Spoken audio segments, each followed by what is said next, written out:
we're looking again at chapter 12, and I think we're up to verse 27. Yep. Now my soul is in turmoil, and what am I to say? Father, save me from this hour. Right.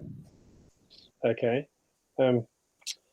That's part of the speech of what Jesus had said in response to Philip and Andrew bringing the two Greeks who had come up to the temple to worship. Yep. And that had been something of a signal to Jesus.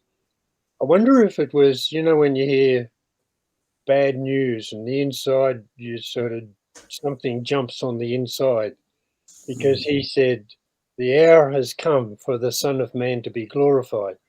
And by that he meant not just, honoured. That had just happened, in fact, in the Sunday beforehand, when he'd been welcomed into Jerusalem and came in riding on the back of a donkey. And people were crying out, blessed is he that comes in the name of the Lord, blessings on the King of Israel. So that had happened, and then sometime later, whether it was hours or days, it isn't clear, but these Greeks come and he says, now is the hour for the Son of Man to be glorified. It was a moment in his understanding of his life, what his destiny was.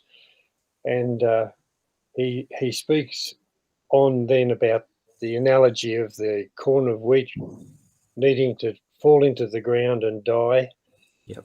Otherwise it stays alone. And so he's pointing out from nature that death is a part of a process that leads through to real life, to the life that we're meant to have.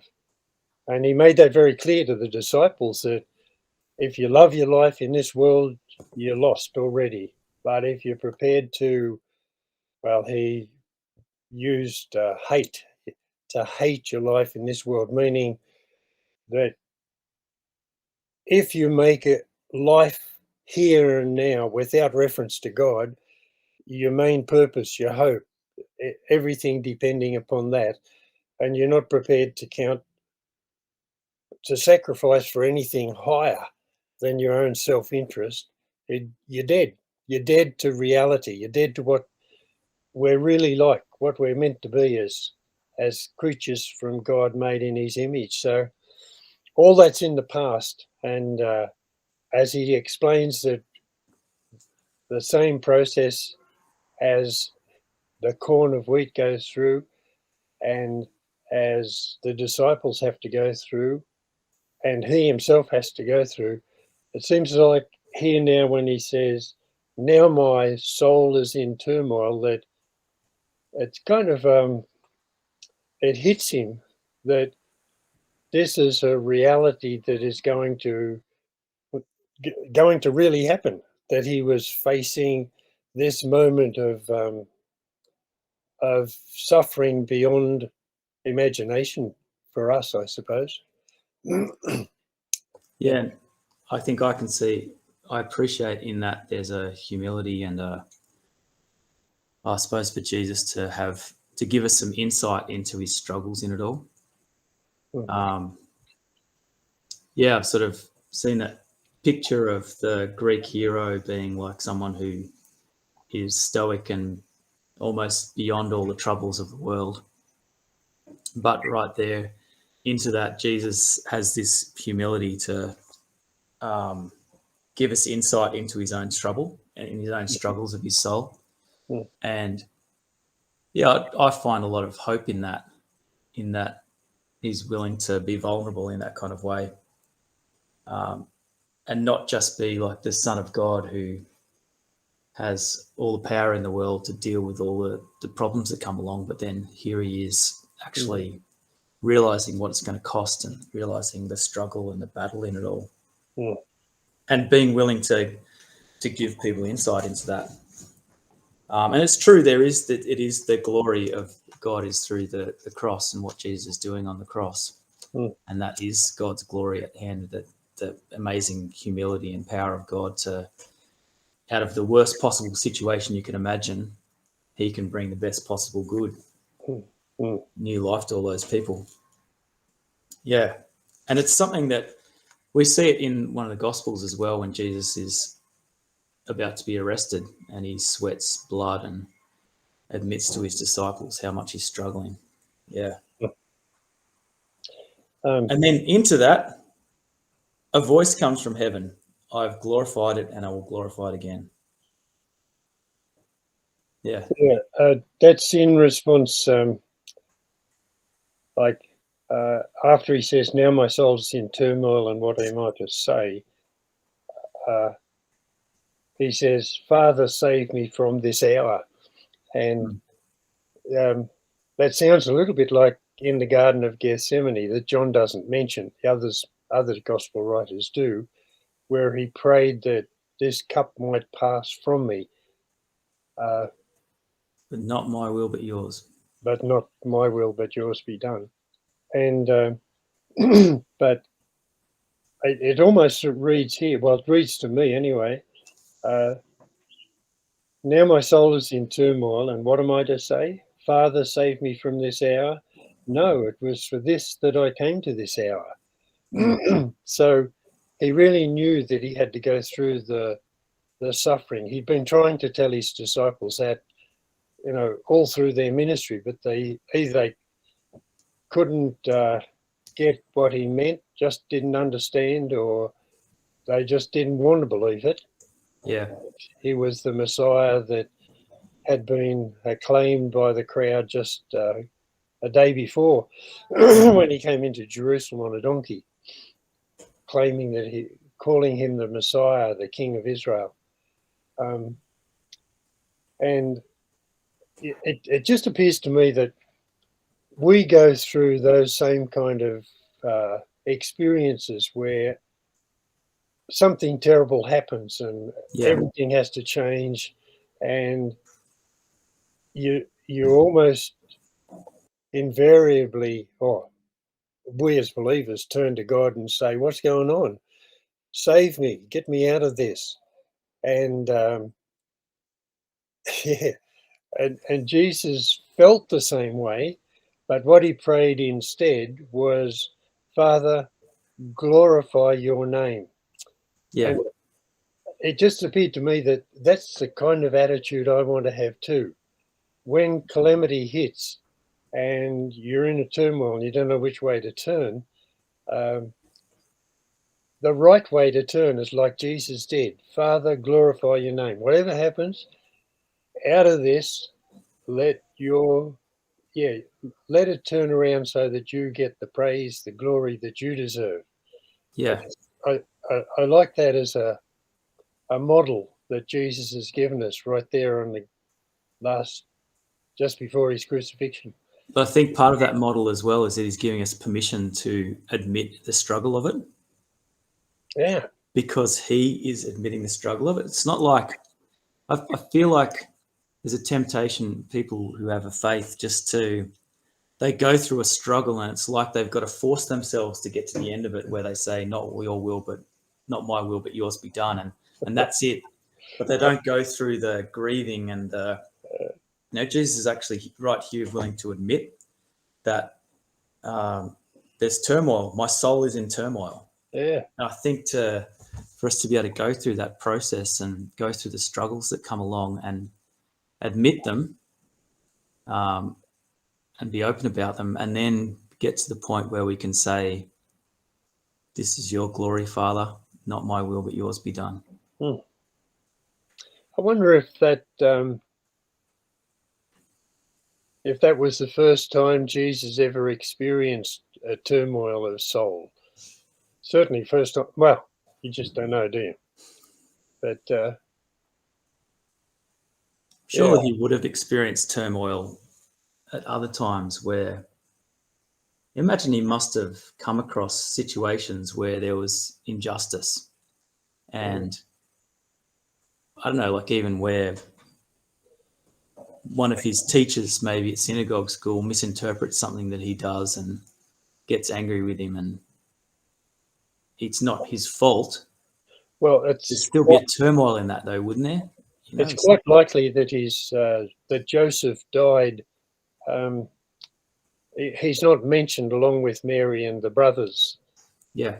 later or in Jesus' life, and so the thought is that he probably was older and he had died and left Mary as a widow.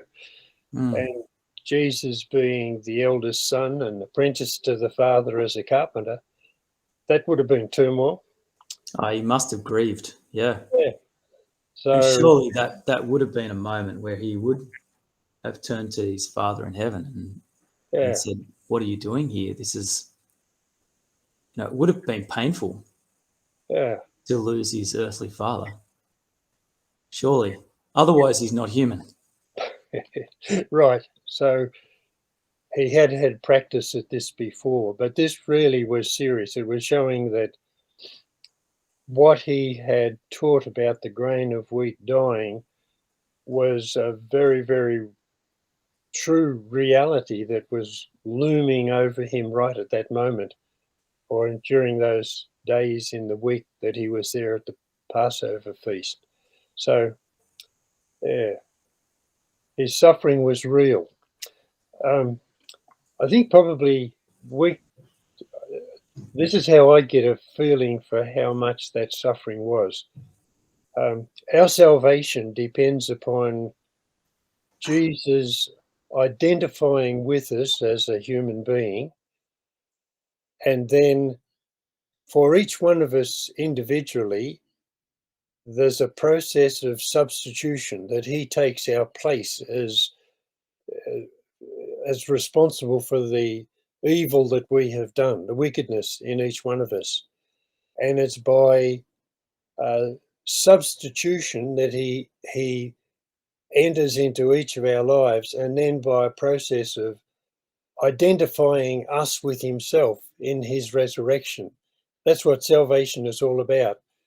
Substitution and identification as a personal thing done by Jesus for each single one of us. And you multiply that by the billions of people that have lived on the planet, and he died for all men. It gives me just a bit of a feel for just how much Jesus had to somehow or other pay for in terms of punishment for sin. So his turmoil, the suffering that he faced, wasn't just about the physical pain of crucifixion, which would have been immense, but it was added to it that spiritual suffering that was on behalf of the whole human race in order to provide salvation. That's a pretty enormous thought, actually. Yeah, it's huge. And into that moment, a voice speaks from heaven, which Jesus interprets it and says, "Well, it wasn't for my sake that the voice speaks; it was for your sake." There's a Not for construction mine. there, Lucas. In it's my old teacher, Merrill Tenney, God bless him, dead many years. When I was over in Wheaton, I took a graduate course in John's Gospel under Merrill Tenney, and he said of this passage that it's a Greek expression or Greek translation of an Aramaic way of saying, this voice is meant more for you than for me. Okay. That's the proper translation. So Jesus didn't, in this turmoil, Jesus is saying he didn't really need the voice. Yeah, He already knew. yeah, He exactly. knew. He knew the Father. What does the voice say? I have glorified it and will glorify it again. Yeah. Okay. So it's So that's, confirmation of what Jesus has already been talking about. and it's also referring back to the voice happening. Remember when Jesus was baptized, the voice spoke Yep. from heaven, this is my son. With him, And I'm then well again, pleased. pardon? With him, I'm well pleased. Yeah, that's right. And then on the Mount of Transfiguration, Yep. the voice also spoke there and said, this is my beloved son, listen to him. So it's referring backwards and then also forwards to the glory that was going to be given to Jesus by being crucified, resurrected, raised up to heaven, and doing it all for the salvation of mankind. Yeah. So here's the question. You're standing there in the crowd. So here's something happening, but some of them say it was thunder, and others say it was a voice, an angel speaking to him. Mm. What's going on with the crowd? What's going on with the voice? Is it you have to be tuned in to hear the voice? Absolutely. And only Jesus was tuned in to hear the voice? Absolutely. The example of there's an example with Paul in chapter 9 when he was converted on True, the yeah. road to Damascus, They and just see a light, a bright they light, don't they? they hear a voice the same way. Right. I think it really does. Yeah, I pray for people that they might hear the voice of God speaking individually to them, because you have to be in tune, like you said. There has to be some kind of sympathy. You have to be wanting to hear the voice of God. Yesterday, my neighbor came down. She's a very, very accomplished lady. And she was standing and looking at the clouds with her bike gear on, wondering whether she should go for a ride or not. And so she's looking at the clouds and trying to hear the voice of nature, what it was actually saying. Anyway, she decided that she wasn't going to go for a bike ride. And good choice. that was a good choice last night. The storm came, but yeah, I think it's even nature itself speaks. There's a Psalm 29. The whole psalm is talking about the voice of God, and so they were familiar with the idea that God speaks, and that we should listen for it. That there's a message for us. And I think that's true. You know, the earth is full of the glory of the Lord. And it's not until we're sympathetic to the thought that there is a Lord, that there is a God there who's the creator behind it all, that we can actually see that and thrill to it. So many people miss out altogether, you know. It is the voice. You know, like I think what we want sometimes from the voice is a voice that will let everyone around us know the voice is speaking and, you know, tell them to believe.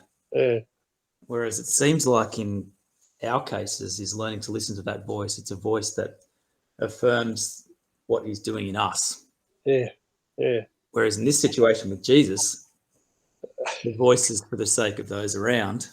Yeah. As another one of those signs, I guess, of who he was and what was that there was something, I don't know, galactic, no, something huge going on here, bigger than just someone walking down the road.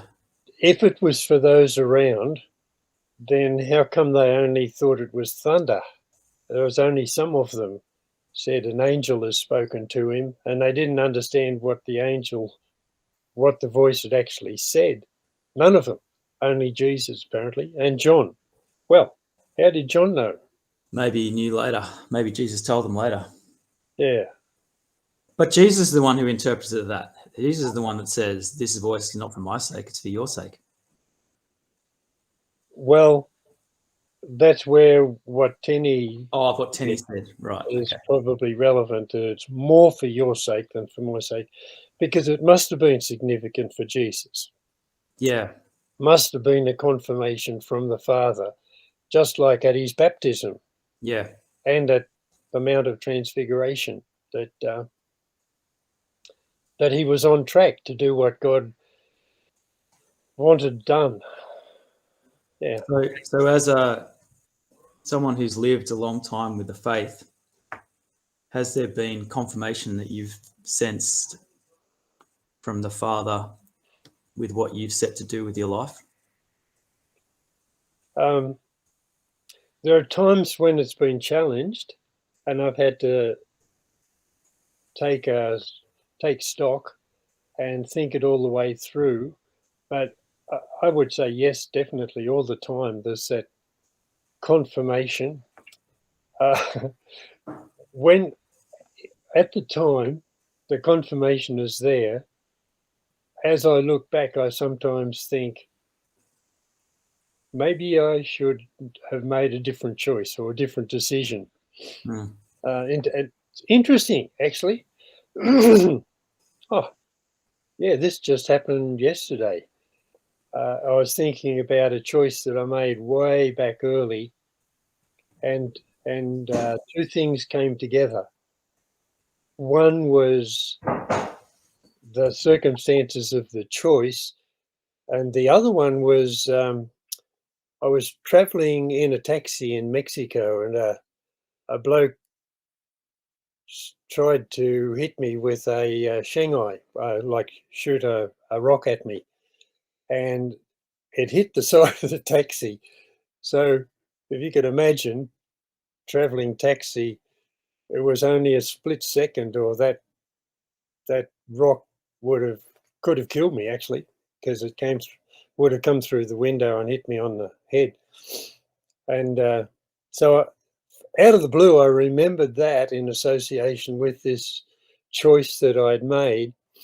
And like I said, the two things came together, and I thought, that that incident where I could have really been badly hurt, uh, that could have been either way too, but it turned out to be the best way, because it hit the side of the taxi whirled around and chased the bloke down, and the taxi driver took him to pieces, yelled, Yeah. and in the only way a Mexican could do, actually. Mm. So it was a vivid memory of a time of, yeah, things could have been very different, but they were not different, because the voice had guided me through all of that time. Yeah, Yeah. so that's how I feel it is. Yeah. Yep. So then Jesus goes on and says, now is the hour of judgment for this world. Now shall the prince of this world be driven out. Mm. And I shall draw all men to myself when I am lifted up from the earth. This he said to indicate the kind of death he was to die. Should we talk about that bit or read on to the next bit that's linked to it? Um, will we cover it all? No, we don't have time to cover it all. Um, So just to comment on that, this now is the hour of the judgment for the world. Now shall the prince of this world be driven out, and I shall draw all men to myself when I'm lifted up from the earth. So, I mean, I suppose we think of judgment as the thing that's going to happen down the track when Jesus returns. yeah. But Yeah. here Jesus is saying that somehow what he's about to do, his death and all of what you spoke about before of taking on to himself that evil and the sin of the world, and then the resurrection is the judgment that's taking place in that moment. Mm. There has been a judgment, and there is a judgment to come. The he's talked about judgment.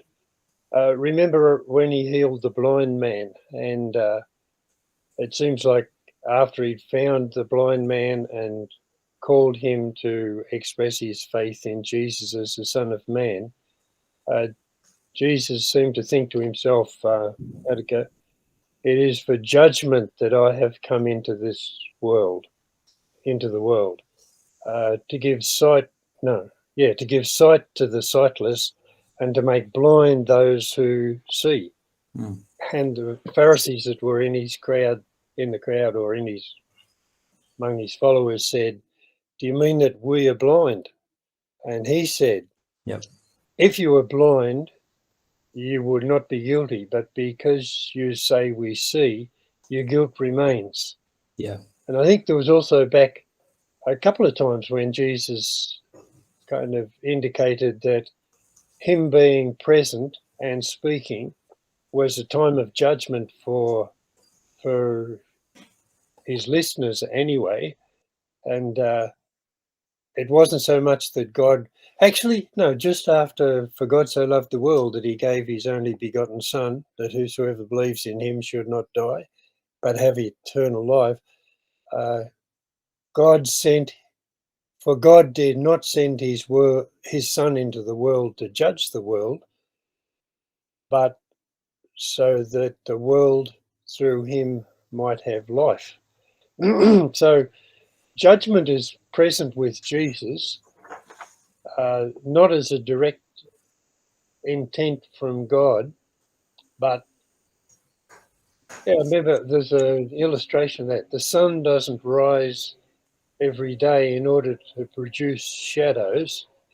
The sun rises to produce light, but Yeah. shadows come when the light doesn't reach, where the light doesn't reach. And so, in the same way, the presence of God on the planet is a judgment, but it's humankind judging themselves in their response to Jesus.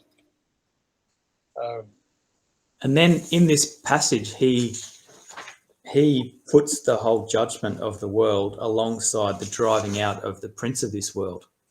Yeah, So that's going on as well. yeah. Well, yeah, and I think probably the crucifixion is, or the death and the resurrection of Jesus is one of the judgments that is more than just, the absence of light, but it's showing the world that there is something basically radically wrong, that they would choose to crucify the creator when he came as one of us. Um, Again, if you could only stand somehow or other alongside and see God and his creation and our response to him, anybody would say that is I mean, to reject God's what God has done to bring about the salvation of the world is just such a horrible thing. It's such a kind of where can you go after that once you've refused to submit to God's process of bringing life to you? Yeah. There's no alternative. It is a judgment. Now is the yeah. This is the hour of judgment. That was the hour of judgment, and yet there are people who are responding to it, and the fact that we are responding is driving out the prince of this world, driving Satan out.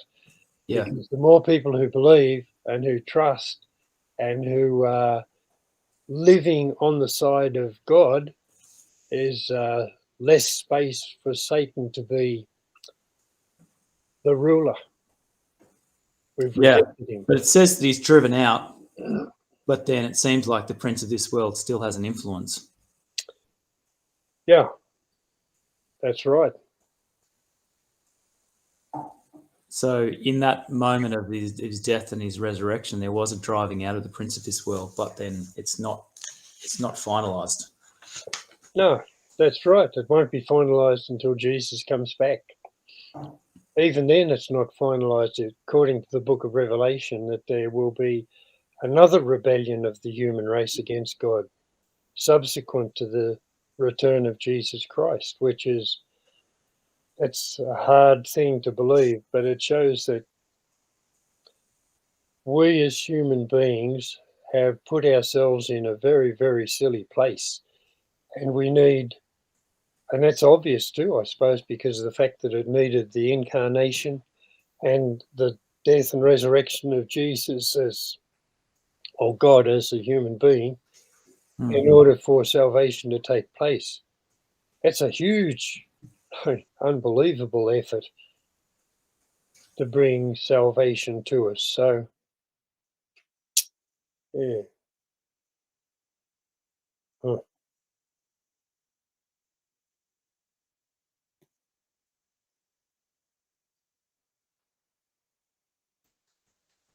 Then he says, and I shall draw all men to myself when I'm lifted up from the earth.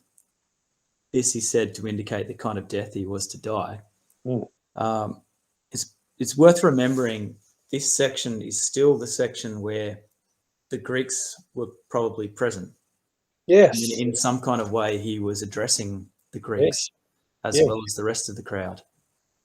And so then again, there's this idea that he'll draw all men to himself. Yeah, you just sort of wonder, being a Greek standing on the edge of this, wondering what it is that's going on here, who this strange man is, and the crazy things that he's saying. The thunder and the angel, Yeah. or the angel, and then talking about his death, and then that happening a week later. Yeah, I don't know. It's interesting. I think probably the Greeks had a better handle on what was happening than the Jews who were standing around.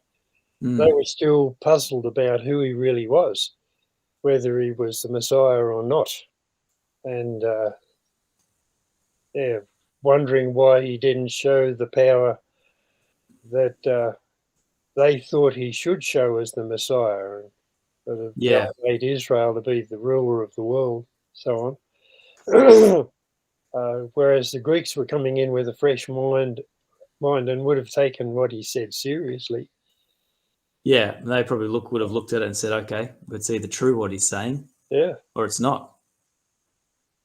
Maybe just seeing them there was reminding Jesus that that was his purpose, to draw the world back to himself. And these Greeks represented the rest of us at the time.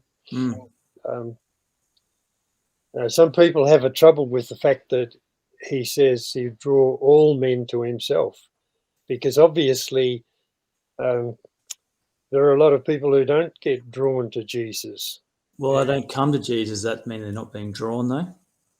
That's what I wonder too, Lucas. I think perhaps very certainly if you pay attention, if you listen carefully, or if you listen at all to what Jesus said, the claims that he made about himself, and the claims that were made for him, and his teaching, if you take seriously any of that, you can't help but be drawn to him. And that was my experience.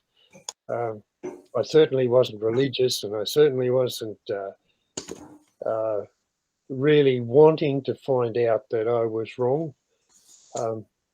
But when I did pay a little bit of attention and start reading the New Testament, it was like as though you couldn't, well, it was very definitely, you could not just ignore this. It was something that needed to be resolved. And ultimately, the only resolution is that you have to become a follower. Seriously. Yeah, seems to me. Yeah. And that does make you wonder where that leaves the Greeks who are standing there. Oh, yeah. Down the track, if they did become followers. Oh, very definitely they must have. It's a wonder why we don't hear about them, actually.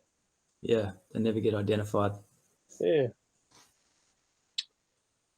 Yeah, all right. Well, let's be people who are good at listening and sensitive to the voice of God. Oh, my sheep hear my voice, and I know them.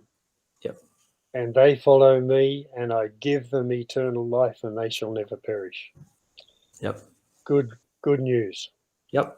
All right. Thanks, Laurie. Thanks, you, Lucas. See you soon. See you later.